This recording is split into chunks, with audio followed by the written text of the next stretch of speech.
Okay. So welcome everyone.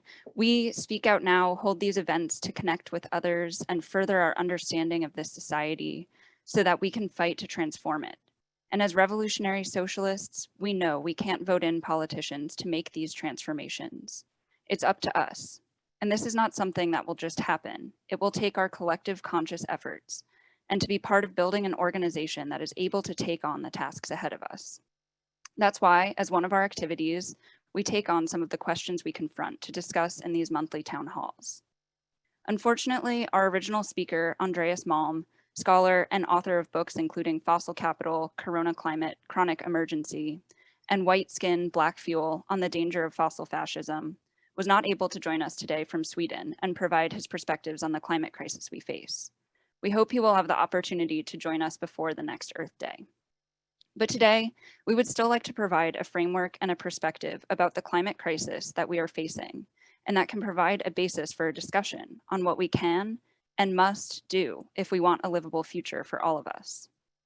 It is only a couple of weeks before Earth Day, and there is no moment too soon to be talking about the climate emergency that we have been and will continue to face, while also in the throes of the ongoing violence of war in Ukraine, Palestine, and Yemen, to name a few, as well as the violence of many of our lives and the ongoing pandemic. We know it can feel overwhelming and unstoppable, but these crises are not isolated, and it is through our understanding of the source of the problems we face that we can really begin to address them. Almost 52 years ago, people in the US first recognized Earth Day by demonstrating against the abuses to our natural world and calling on politicians and corporations to respect our environment. That public outcry of an estimated 20 million people in the US, 1 out of every 10 at the time, launched a movement that forced politicians to create the Environmental Protection Agency, or the EPA. Yet, we see the limitations and the emptiness of such efforts by the politicians when we look at where we are now. Still hundreds of millions of people demonstrating around the world against a worsening crisis. Today, we know much more than we did 52 years ago. We know that it is not just a matter of our waterways being used as sewers for the corporations, or the impact of clear-cutting forests, or not recycling household waste. We know the planet is being heated up by human activity, mainly the burning of coal, oil, and gas. And we know that the oil companies and all the corporations that rely on these carbon-based products for their production, from pharmaceuticals to fertilizers to plastics to animal feeds and much more, have a deeply vested interest in continuing those practices. In brief summary, the emission of carbon dioxide and other greenhouse gases into our atmosphere that are abundant during the burning of fossil fuels has a cascading effect on our world. These gases can absorb and slowly radiate heat that would normally escape the Earth's atmosphere, which warms the environment we now live in. In 2015, at the Paris Accords, the United Nations Climate Change Conference, a limit of temperature increase was identified as 1.5 degrees Celsius, or 2.7 degrees Fahrenheit, beyond pre-industrial levels, after which we would face major life-threatening crises. This may sound like a small amount of change, and in local geographic areas, warming has already increased by this much. But on a global scale, climate models showed that after this benchmark of increase, cascading and runaway effects would occur to create irreversible changes to our ecosystems and world. Even very small increments in change after this point begin to mean tens of millions of more climate-related deaths. The United Nations Intergovernmental Panel on Climate Change, or the IPCC, again recently reported dire news about the likelihood of irreversible damage to certain ecosystems and a speed and a magnitude of destruction that will almost certainly mean billions of climate-related deaths. It is now very unlikely that we will be able to stay below the 1.5 degrees Celsius target. In 2021, we were already at a 1.1 degrees Celsius increase on a global average. This image from the recent report shows trajectories from different scenarios. And even in the most extreme case of decreasing to very low emissions, essentially nothing, we will hit that 1.5 degrees Celsius limit by 2035. Under the current course of climate change, the IPCC report predicts that by mid-century, less than 30 years from now, Up to 3 billion people will experience chronic or long-term water scarcity. Already, just about half of the world's population experiences severe water scarcity for at least 1 month out of each year. And we must realize that the figures produced by this agency are usually based on the most conservative estimates. The invention of the steam engine in the early 18th century transformed European society with machines replacing manual labor and the ability to mass produce weaponry and other tools. Efforts to industrialize with the use of coal tied the exploitation of natural resources to colonization and the exploitation of labor. Fossil fuels became a means to concentrate power and quickly build industrial empires that could then use even more fossil fuels. A completely unsustainable, yet profitable cycle. The problems of coal-choked air and diseases among miners and other impacts were identified as problems then. But now we not only have a better grasp on the science of our warming planet, but also can clearly see the main source of the ongoing crisis. As early as 1957, studies funded by Humble Oil, Exxon's predecessor, predicted negative atmospheric impacts of carbon dioxide from the burning of fossil fuels, and warned that there was only a, quote, time window of 5 to 10 years before humanity must make the critical decisions, unquote. The company responded not by changing its practices, but by instead placing itself at the forefront of climate research. Their climate models were so advanced that they accurately predicted in 1982 what the atmospheric rate of carbon dioxide would be in 2019. But Exxon, Shell, BP, GM, Mobil, and others, needing to continue profiting off of the infrastructure they created, publicly distanced themselves from the science they were funding. They didn't just distance themselves, they began an attack on the science. Exxon especially launched a campaign of pseudoscientific climate denial, which they continue today in a less open way, through their lobbyists and their efforts to convince us that there are safe ways to continue this reliance on carbon as an energy source. The third and final report of this year's IPCC report that came out just this past week took it a step further in exposing the role that the fossil fuel industry has and will continue to play. The report lays out the fact that the primary force stopping us from adequately addressing the climate change we face are the interests of fossil fuels and the power that those interests hold. The full report, in almost 3,000 pages, details the role of the fossil fuel industry in the impending crisis. But the representatives of the interests of the fossil fuel industry on the panel removed the description of that role that fossil fuel industry has played in its summary for policymakers. This is the portion of the report that we will hear about because it is reported on in most media coverage. In reality, how many of us will read the 3,000 pages? So the research is basically ignored and the destruction of the earth continues. This is the 22nd year of the IPCC releasing assessment reports and the repeat of the same corporate cover-up. It's what came from the 26th United Nations Climate Change Conference, where world governments claim to address these issues, and yet fossil fuels are being burned at an increasing rate. And capitalism's globalized reliance on fossil fuels continues to take priority over the destruction of our environments. We could spend hours listing the ways that we've seen more frequent and more severe natural disasters, and the list of species and ecosystems that have seen extinction or drastic changes that we don't even yet know the full consequences of. That's not our goal today, but we do need to grasp and remind ourselves of what is being done to the planet that we and other life forms depend on for our existence. Living in the US, it can seem as though these types of natural disasters only impact small pockets of people. Folks who live in coastal cities, forests, floodplains, or deserts. But the reality is that these severe weather events and other more hidden climate effects are not isolated. They are the consequence of the functioning of this globalized capitalist system. In recent years, we have seen increases in severe weather events like hurricanes, wildfires, tornadoes, and droughts. Of course, natural weather events were a part of pre-industrial climate. But when we are talking about climate change or climate disruption, we are looking at the long-term trends and long-term effects of human impact on these global systems. Besides the immediate and dramatic effects, these have long-lasting impacts. More severe and more variable weather events mean unstable conditions for growing food, the loss of land that supports billions of people, and water scarcity, And this change in climate decreases biodiversity, the number of plant and animal species that exist in a system, destroying whole ecosystems that we depend on. Global pandemics, like the one we are still in the midst of, are increasingly likely as the climate warms and as resources dwindle. Deforestation as a result of the demands of industrial agriculture and factory farming of animals continues to rip through existing forests, which act as barriers between wild animals and large human populations. The destruction of these barriers create pathways for viruses, which exist in those wild animal populations and allows them to move into larger human populations where they can spread and can create pandemics like COVID-19.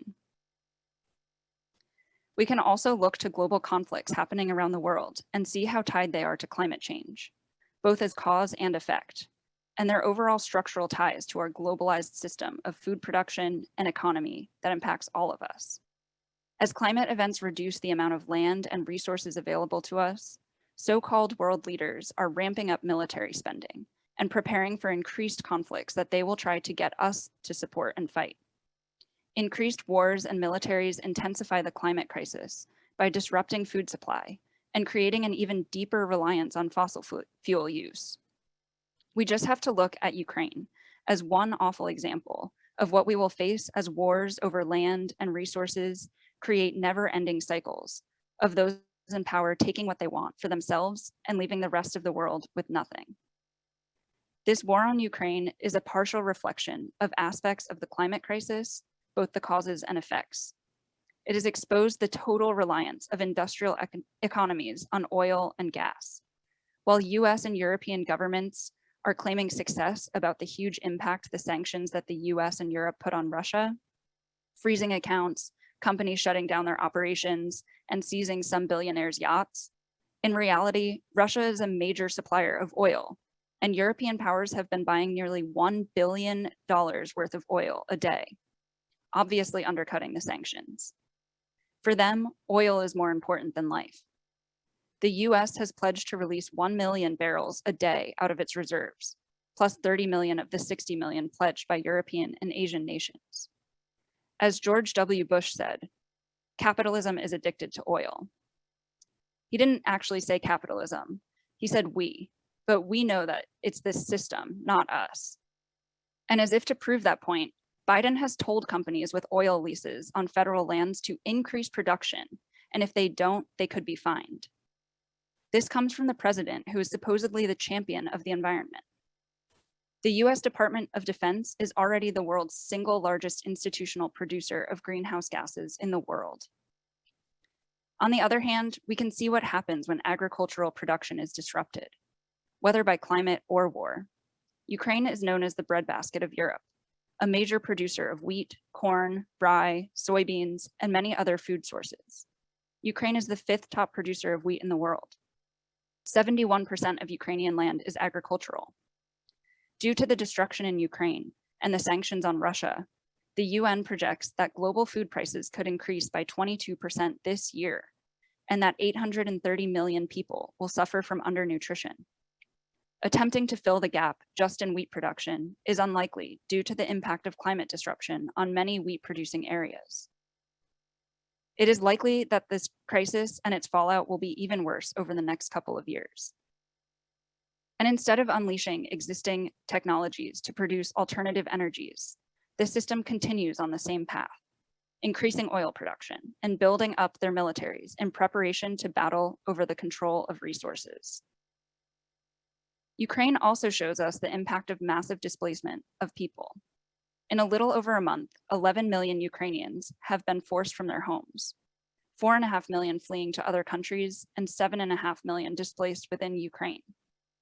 We see this massive displacement around the world. The number of climate refugees and people who have lost their homes and livelihoods due to immediate natural disaster, and more insidiously, changing climate patterns, now outnumber the refugees due to human conflicts. The changing climate is expanding uninhabitable environments like deserts and floodlands.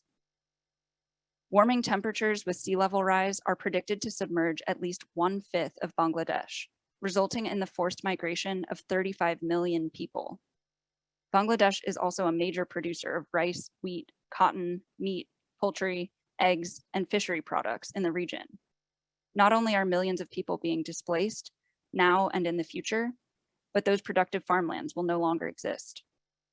By 2050, the tropical dry forest region that spans from southern Mexico to Panama, known as the Dry Corridor in Central America, will become too dry to produce food and water, and is predicted to displace up to 4 million people who depend on grain and crops for their livelihood. And we're already seeing the impact and the response of the US government to people fleeing the violence of climate change, the violence of poverty, and the pictorial regimes in their countries. The most recent models predict that by 2050, less than 30 years from now, over 1 in every 50 people around the world will be forced out of their home due to climate change. And that is based on current climate models, which, as I mentioned, are conservative.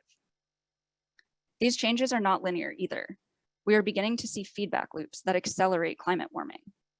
For example, as ice melts down to permafrost levels, deep layers of ice that remain below freezing temperatures for 2 or more years, it not only raises the sea level and warms the ocean, which in turn alters entire ecosystems, but it also releases carbon in the form of methane that was stored for long periods of time in organic matter trapped in those deep layers of ice, emitting carbon that is not yet accounted for in models. It is estimated that 2 times the amount of carbon as is currently in the atmosphere is stored in the northern permafrost region. And its release means accelerating climate change beyond what we have already seen or even predicted. In another example, forests like the Amazon rainforest that serve as carbon sinks that absorb carbon from our atmosphere will actually begin to release carbon when temperatures increase past a certain point at around 90 degrees Fahrenheit. If all of the stored carbon in the Amazon rainforest were emitted at once, it would be equivalent to 25 years of global fossil fuel emissions. And parts of the Amazon rainforest are already at this point. Deforestation has been linked to a long-term decrease in rainfall and an increase in temperature of at least 2.7 degrees Fahrenheit during the dry months that have pushed areas of the rainforest to release carbon and also be more susceptible to wildfires. These are only a few of the complex and intertwined relationships that we have with our climate to show how a fossil fuel-based infrastructure and economic system deeply change all aspects of our world.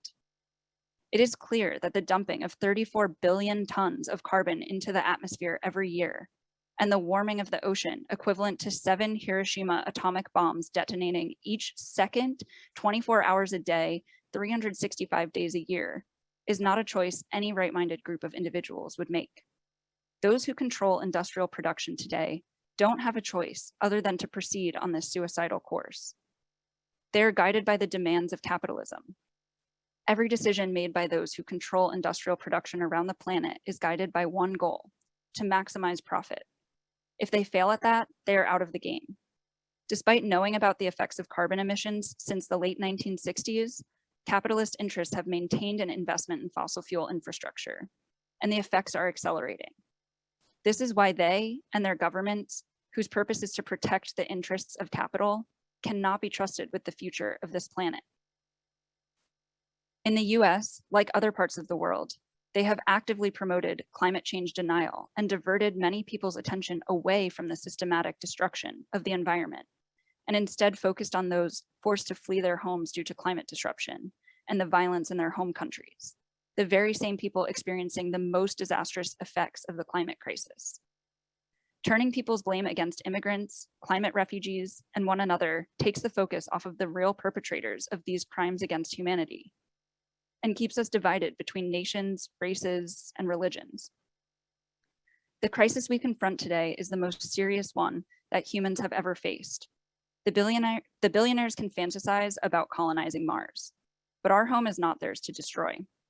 The problem that we confront today may feel overwhelming, but our time to act is now.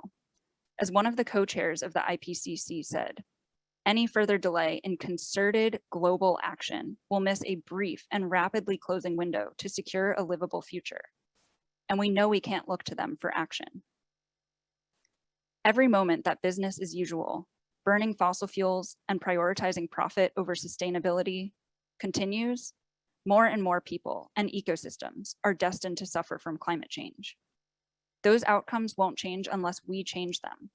We have seen those at the table at the climate summit, respond to the mounds of scientific evidence with empty promises and promote the continued destruction of our Earth. The changes we really need in this narrow window of time must come from the majority, making decisions based on all of our needs and the needs of life as we know it. And to do that, we must collectively organize right now, just as those began to do over half a century ago, when they couldn't look at the Earth's destruction and do nothing. We can look around us at what is already happening and see that there is no choice but to act. Already, in many parts of the underdeveloped world, food and water insecurity are permanent states of being. The choice is between death and action. The possibilities that are presented to us can feel and look grim, but these are under the assumptions of maintaining a capitalist system that we already know does not hold the interests of our planet or our species. Imagine the possibilities that we could create and the problems that we could tackle if our collective efforts were freed from the economic and fossil fuel infrastructures that bind us. Of course, this task is not simple or easy. It means confronting the power that this tiny minority uses to maintain its control. That is why we need to build an organization that unifies these fights and upholds the aim to take the entire system down. How else could we possibly fight this beast? Our perspective must push beyond each individual fight, whether it is attacks on the job, in the streets by police, evictions, or the polluting and destruction of our environment, just to name a few. Putting out each wildfire as it appears does not stop the increasing cause of wildfires. We can look to the first Earth Day over 50 years ago and see just a tiny glimpse of the possibilities that exist when the normal is no longer acceptable. But this isn't something we can sit and wait to let happen, but to actively build together where we are now. What could this look like? Around the world, it is we who grow and harvest the food, distribute our basic necessities, stock the grocery shelves, maintain the sewers, and treat diseases. Imagine if our choices about how to do these things were driven by need rather than profit. The 18 million starving Yemeni people wouldn't be begging for food from a wealthy UN who isn't willing to contribute. The tons of food that are thrown out because it is not profitable could be distributed to the billions who are food insecure. We could put our efforts behind building new infrastructures while still being guaranteed food and shelter and income, rather than being forced to upkeep the existing ones to make a paycheck. Poverty has no place in a future society. But these aren't things we can implement in isolation or without coordinated efforts against a capitalist structure that creates and maintains these problems. We need to treat the destruction of the environment like the emergency that it is. We cannot afford to sit on the sidelines and let the capitalist system dictate what gets produced and how, and what gets neglected. Our own actions and movements can redirect our course towards healing the planet and caring for human needs. We need to take the keys away from those in power and put ourselves in the driver's seat to design and construct our own future. Mobilizing against their projects like pipelines and fracking is necessary, but we need to think about what ultimately needs to be done. We need to mobilize where we have power and begin to organize for a social revolution in order to end capitalism, to implement an emergency restructuring of our economy and larger society on a global scale.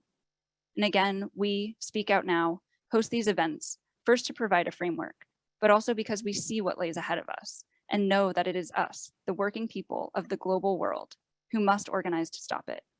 And we are looking for others who can't stand to see the state of the world and not do something.